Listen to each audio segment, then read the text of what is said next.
कहानी की शुरुआत कई साल पहले होती है, जब एक विशाल एस्टेरॉयड तेजी से पृथ्वी की ओर बढ़ रहा था। उसे रोकने के लिए दुनिया भर की सरकारों ने अंतरिक्ष में दर्जनों मिसाइलें दागी। आखिरकार एस्टेरॉयड तो नष्ट हो गया, लेकिन उन मिसाइलों से निकले टॉक्सिक केमिकल्स और रेडियो एक्टिव पार्टिकल्स बारिश के साथ वापस धरती पर आ गिरे। इसी जहरीले असर ने प्रकृति का संतुलन पूरी तरह बिगाड़ दिया। छोटे छोटे कीड़े, रेंगने वाले जीव और ठंडे खून वाले जानवर जैसे छिपकलियां, मेंढक और चींटियां कुछ ही समय में खतरनाक विशालकाय मॉन्स्टर्स में बदल गए। देखते ही देखते इंसानों की लगभग 95% आबादी खत्म हो गई और जो लोग किसी तरह बच पाए उन्हें जमीन के नीचे बने बंकरों और सुरक्षित कॉलोनियों में शरण लेनी पड़ी। इसके बाद जोएल हमें 7 साल पहले की यादों में ले जाता है। उस समय वह सिर्फ 19 साल का था और अपनी गर्लफ्रेंड एमी के साथ कार में मजे मार रहा था। तभी अचानक पूरे शहर में अफरा तफरी मच जाती है। आसमान से आग बरस रही होती है और हर तरफ बड़े बड़े मॉन्स्टर्स इंसानों पर हमला कर रहे होते हैं। लोग अपनी जान बचाने के लिए भाग रहे हैं। इसी बीच जोएल के माता पिता उसे तुरंत कार में बैठने के लिए कहते हैं। जोएल चाहता है कि एमी भी उसके साथ चले, लेकिन एमी बताती है कि उसकी माँ उसका इंतजार कर रही है और उसे अपने परिवार के साथ जाना होगा। जाने से पहले वह जोएल को अपनी लकी कार हैंगर देती है और उसे गले लगाती है। जाते जाते जोएल ने एमी से सिर्फ इतना कहा, मैं तुम्हें जरूर ढूंढ लूंगा। इसके बाद दोनों अपने अपने परिवारों के साथ अलग हो जाते हैं। उधर रास्ते में जोएल का परिवार भी उन विशाल मॉन्स्टर्स के हमले में फंस गया। जोएल किसी तरह कार से बाहर निकल गया, लेकिन उसके माता पिता अंदर ही फंस गए। लेकिन इससे पहले कि जोएल उन्हें बचाने के लिए आगे बढ़ पाता, तभी अचानक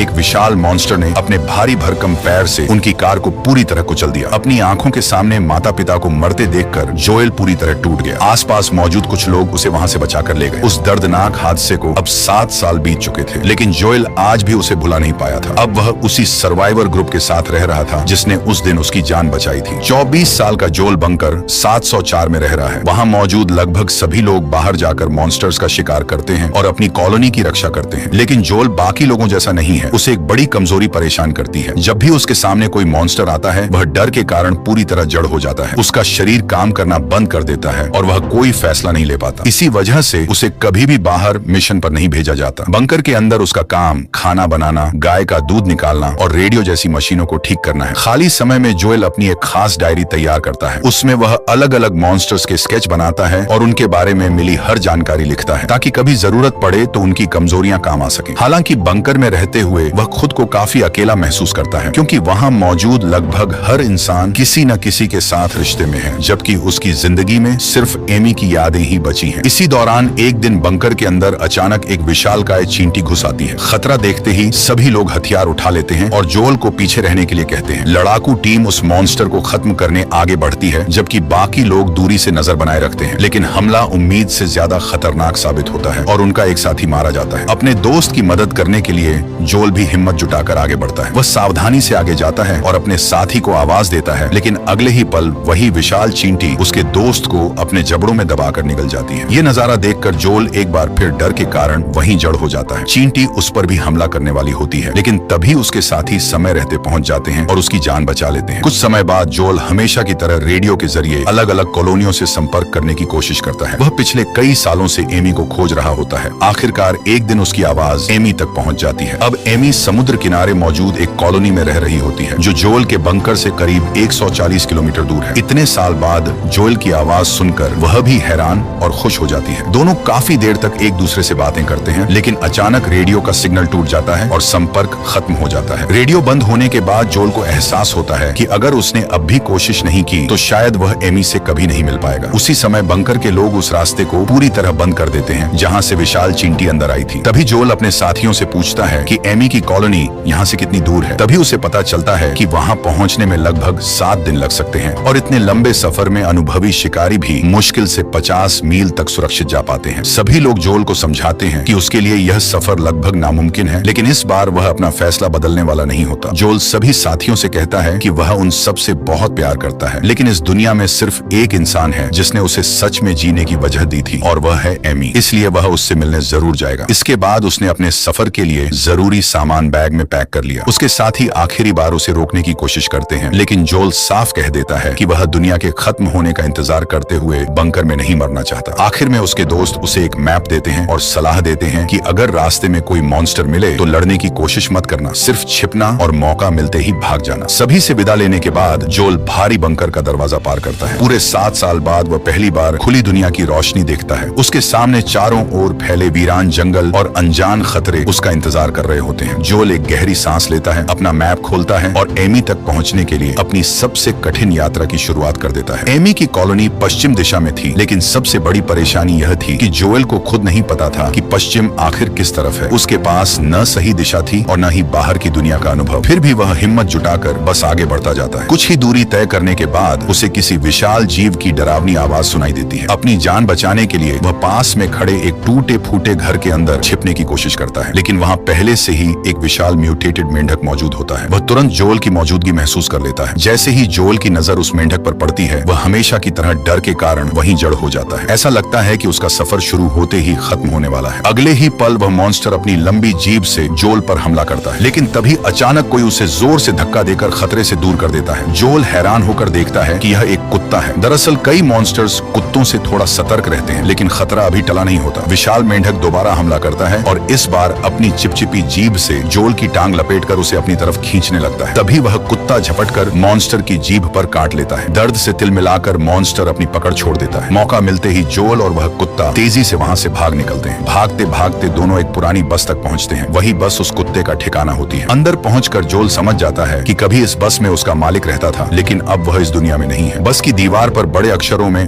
बॉय लिखा होता है। जैसे ही जोएल उसे बॉय कहकर बुलाता है, कुत्ता उसकी ओर देखने लगता है। तभी जोएल की नजर एक लाल रंग की ड्रेस पर पड़ती है। वह उसे उठाने की कोशिश करता है, लेकिन बॉय तुरंत उसके हाथ से वह ड्रेस छीन लेता है। दरअसल वह कपड़ा उसके पुराने मालिक की आखिरी याद थी, इसलिए वह उसे किसी को छूने नहीं देना चाहता था। उस रात जोएल वहीं बस में रुकता है। अगली सुबह वह अपनी मंजिल की ओर निकल पड़ता है, लेकिन इस बार बॉय भी अपनी लाल ड्रेस लेकर उसके पीछे पीछे चलने लगता है। जोएल समझ जाता है कि अब बॉय भी इस सफर में उसका साथी बनना चाहता है। वह प्यार से ड्रेस लेकर अपने बैग में रख लेता है ताकि वह सुरक्षित रहे। इसके बाद दोनों वीरान शहरों, टूट चुकी इमारतों और उजड़े हुए इलाकों को पार करते हुए धीरे धीरे आगे बढ़ने लगते हैं। रास्ते में जोएल को लाल रंग के कुछ फल दिखाई देते हैं। लंबे सफर की वजह से उसे बहुत भूख लगी होती है, इसलिए वह उन्हें खाने ही वाला होता है। तभी बॉय उसका पैर पकड़कर पीछे खींच लेता है, जैसे वह उसे किसी खतरे से सावधान कर रहा हो। जोएल तुरंत समझ जाता है कि ये फल जहरीले हो सकते हैं। वह उन्हें वहीं छोड़ देता है। सफर के दौरान जोएल अपनी नोटबुक में लगातार नए नए मॉन्स्टर्स, रास्तों और अनुभवों के बारे में लिखता रहता है, ताकि आगे यह जानकारी उसके काम आ सके। कुछ देर बाद उसकी मुलाकात दो यात्रियों क्लाइड और छोटी लड़की मिनो से होती है। क्लाइड जोएल को अकेला देखकर हैरान हो जाता है और पूछता है कि वह इस खतरनाक दुनिया में अकेले क्या कर रहा है। जोएल उन्हें बताता है कि वह समुद्र किनारे बनी एमी की कॉलोनी तक पहुंचने की कोशिश कर रहा है। क्लाइड बताता है कि वह और मिनो उत्तर की ओर जा रहे हैं, जहां बर्फीले पहाड़ हैं। लोगों का मानना है कि वहां ठंड ज्यादा होने की वजह से अधिकतर मॉन्स्टर्स नहीं पहुंच पाते। क्लाइड कहता है कि कुछ दूरी तक उनका रास्ता एक ही है, इसलिए अगर जोएल चाहे तो उनके साथ चल सकता है। जोएल बिना देर किए उनकी बात मान लेता है। कम से कम अब उसे सही दिशा में आगे बढ़ने का मौका मिल गया था। थोड़ी देर बाद तीनों एक ऊंची पहाड़ी पर रुकते हैं। वहां मिनो जोएल को क्रॉसबो चलाने के लिए कहती है,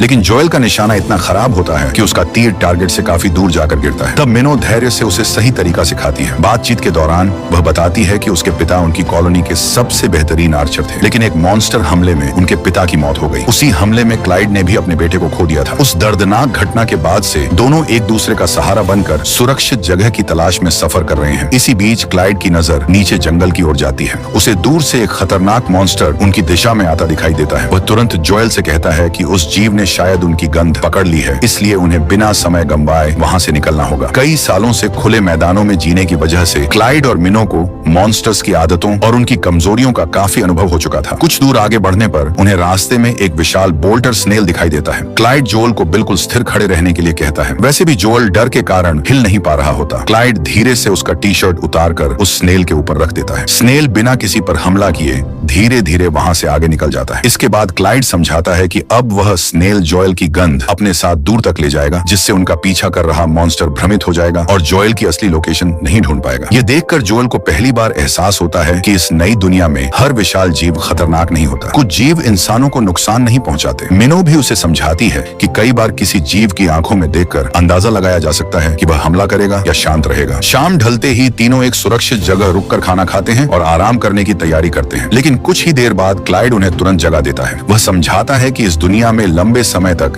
एक ही जगह रुकना मौत को बुलाने जैसा है। खाने की खुशबू दूर दूर तक फैल जाती है और वही गंध मॉन्स्टर्स को उनकी ओर खींच लाती है। इसलिए अगर जिंदा रहना है तो खाना खत्म करते ही तुरंत आगे बढ़ना होगा। यहीं से जोएल की असली ट्रेनिंग शुरू होती है। क्लाइड और मिनो उसे समझाते हैं कि इस नई दुनिया में जिंदा रहने के लिए सिर्फ हथियार चलाना सीखना काफी नहीं है। असली ताकत सही समय पर सही फैसला लेने में होती है। वे जोएल को अलग अलग मॉन्स्टर मॉन्स्टर्स के बारे में बताते हैं। कौन सा जीव जहरीला है, किससे दूरी बनाकर रखनी चाहिए, किस पर दूर से हमला करना बेहतर होता है और किन जीवों से बिना वजह लड़ने की जरूरत नहीं होती। जोल पहली बार महसूस करता है कि डर से भागने के बजाय उसे समझना और उस पर काबू पाना ही असली हिम्मत है। इसी दौरान वे उसे क्रॉसबो चलाने की भी ट्रेनिंग देते हैं, क्योंकि बंदूक की आवाज दूर दूर तक गूंजती है और दूसरे मॉन्स्टर्स को भी आकर्षित कर सकती है। जोल उनकी हर बात ध्यान से सुनता है और अपनी डायरी में एक एक जानकारी लिखता जाता है। अगली सुबह तीनों की राहें अलग होने वाली होती हैं। क्लाइड और मिनो को उत्तर की ओर बर्फीले पहाड़ों में बनी कॉलोनी की तरफ जाना होता है, जबकि जोल का रास्ता समुद्र किनारे मौजूद एमी की कॉलोनी की ओर जाता है। क्लाइड आखिरी बार जोल को अपने साथ चलने का प्रस्ताव देता है, लेकिन जोल साफ मना कर देता है। ये सुनकर मिनो भावुक हो जाती है और पूछती है कि आखिर वह इतनी बड़ी जोखिम सिर्फ एक लड़की के लिए क्यों उठा रहा है। जोल मुस्कुराकर जवाब देता है कि एमी उसके लिए सिर्फ एक लड़की नहीं, बल्कि उसकी जिंदगी की सबसे अहम इंसान है। विदा लेते समय जोल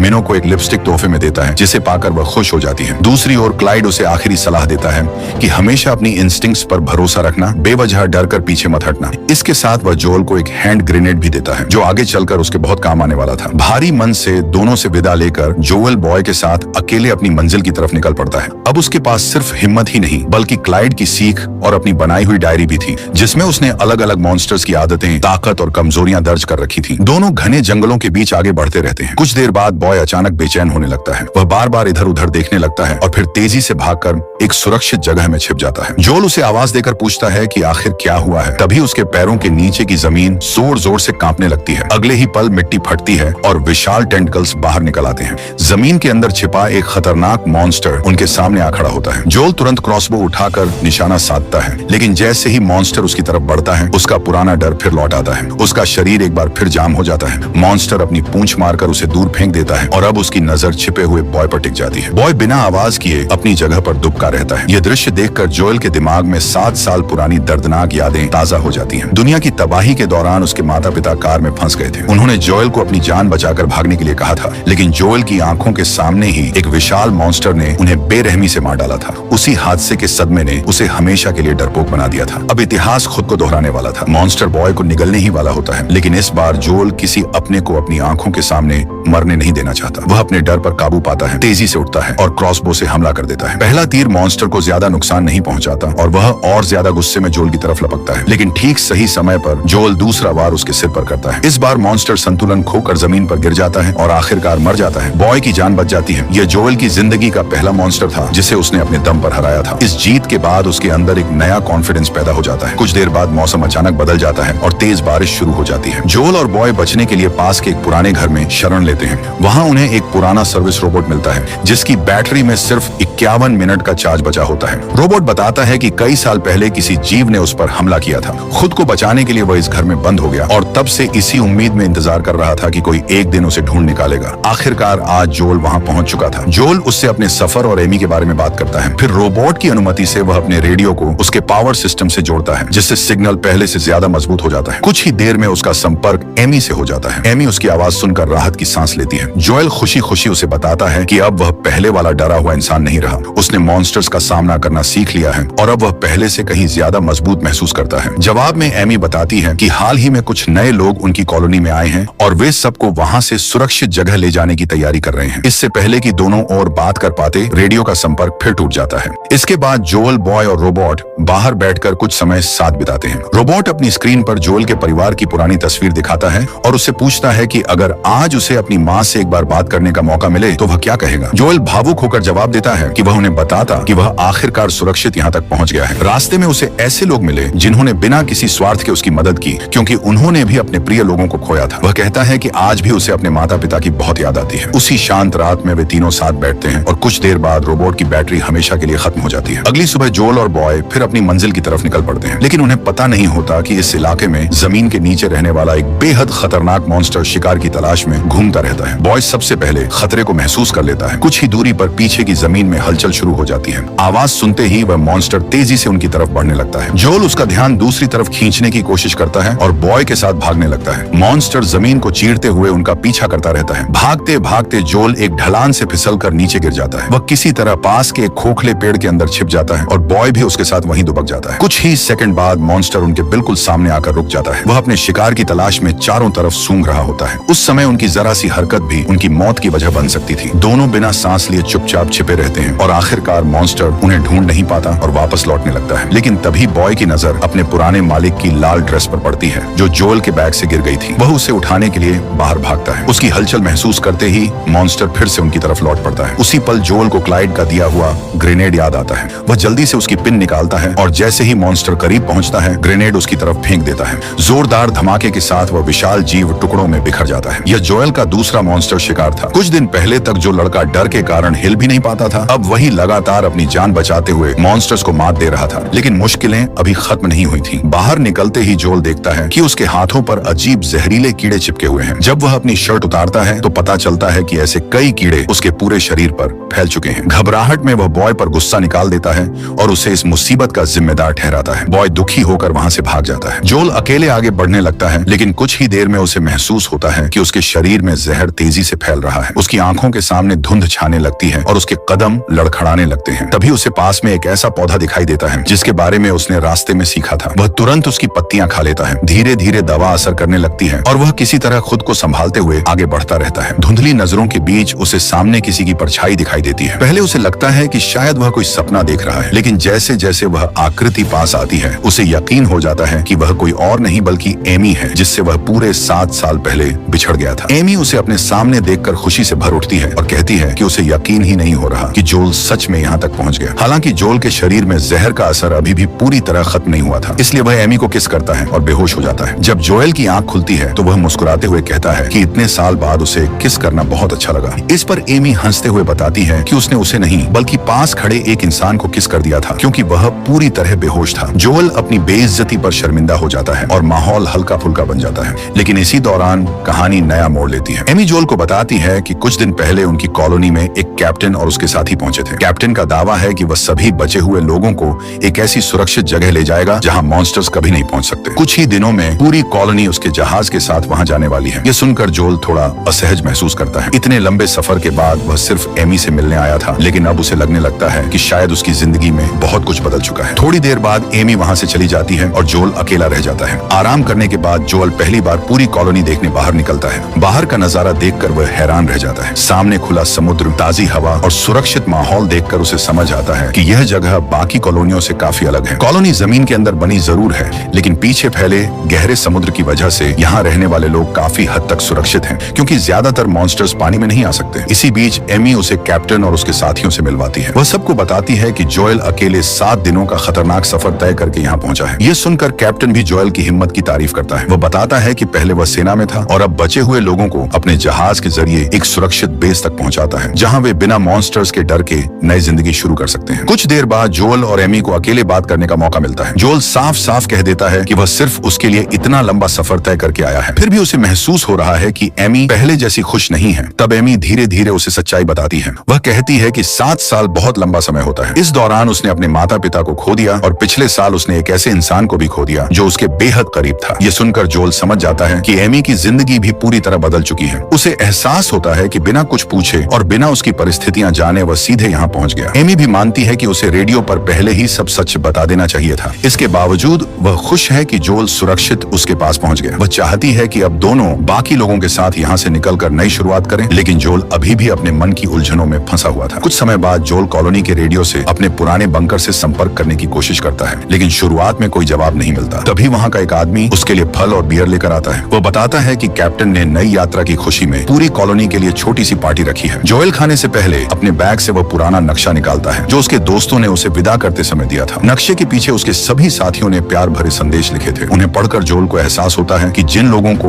वह छोड़कर आया था वे सच में उसे अपने परिवार की तरह मानते थे। उसी समय रेडियो पर आखिरकार उसकी कॉलोनी से जवाब आता है। दूसरी तरफ मौजूद सभी लोग जोएल की आवाज सुनकर खुशी से भर जाते हैं। उन्हें यकीन ही नहीं होता कि जोएल सच में एमी तक पहुंच गया। जोएल रास्ते में हुई सारी घटनाएं उन्हें बताता है। उसकी बातें सुनकर सभी हैरान रह जाते हैं कि जो इंसान पहले मॉन्स्टर देखते ही डर से जम जाता था, वही अब अकेले इतने खतरनाक सफर से जिंदा लौट आया। जब जोएल उनसे उनका हाल पूछता है तो वे बताते हैं कि उसके जाने के बाद उनकी कॉलोनी पर कई बार हमले हुए हैं और अब वह जगह पहले जैसी सुरक्षित नहीं रही। इससे पहले की बातचीत आगे बढ़ पाती, रेडियो का सिग्नल फिर टूट जाता है। अब जोएल का फैसला पूरी तरह बदल चुका था। उसे समझ आ जाता है कि वह अपने दोस्तों को छोड़कर किसी अनजान जगह नहीं जा सकता। वह वापस अपनी कॉलोनी लौटने का मन बना लेता है। तभी उसकी नजर प्लेट में रखे फलों और बियर पर जाती है। उन फलों को देखते ही उसे कुछ अजीब महसूस होता है। वह तुरंत अपनी नोटबुक खोलता है और वहाँ बनी तस्वीरों से उनकी तुलना करता है। अगले ही पल उसे याद आता है कि यही वही जहरीले फल हैं जिन्हें खाने से बॉय ने रास्ते में उसे रोका था। जोल तुरंत एमी को चेतावनी देने दौड़ पड़ता है, लेकिन तब तक बहुत देर हो चुकी होती है। कॉलोनी के लगभग सभी लोग उन फलों को खाकर नशे में जा चुके होते हैं। एमी भी उन्हें खा चुकी होती है। जोल उसे समझाने की कोशिश करता है, लेकिन कुछ ही देर में एक एक करके